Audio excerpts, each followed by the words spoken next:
Among all the 5 high schools in which I studied, this was the best of them.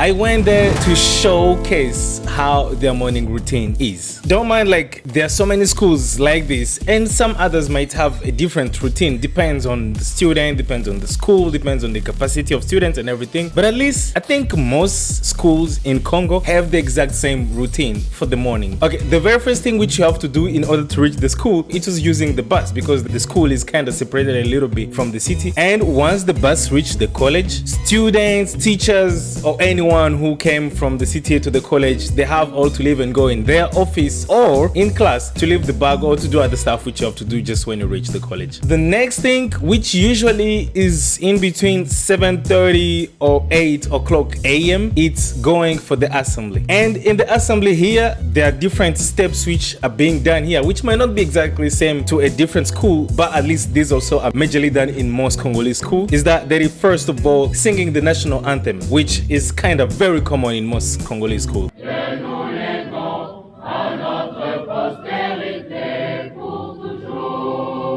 And then after that, there is prayer. Depending on a religious school or a private school, whatever, they all have their routine. But at least most schools also usually have a prayer in the morning.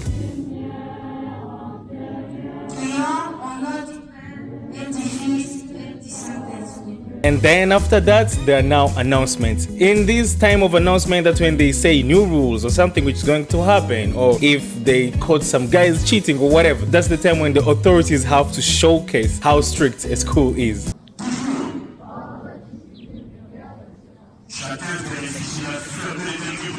And after that, the only thing remaining is now starting classes. And for the case of most of them, classes are usually normal, in normal classes, and depending on each level. But today, the day when I went to visit the school, it was a day for which most of the upper classes, like the terminal classes, had their laboratory. So I'm going also to take a chance to take you through the laboratory of each of those classes. I try to make this world a little brighter.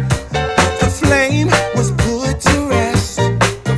Now everything is covered in gloom, and my heart. There is the laboratory of electronics, which also are divided, different levels of laboratory. There are also those doing construction engineering. They also have their practice. We are going to use them like a foundation, like this. They're also of petrochemical engineering. They also have their laboratory. There are also those of civil aviation. They have also their laboratory. I don't know if I'm saying this in the right way, if that's how it has to be in English. I'm literally translating in my head from French to English. After that, this school has a lot of things which I'm going to give you in the next few days which are coming. And this was just the beginning. And why don't you wait for more of other videos tomorrow? Thanks so much for being here. Catch you next time. You love me so.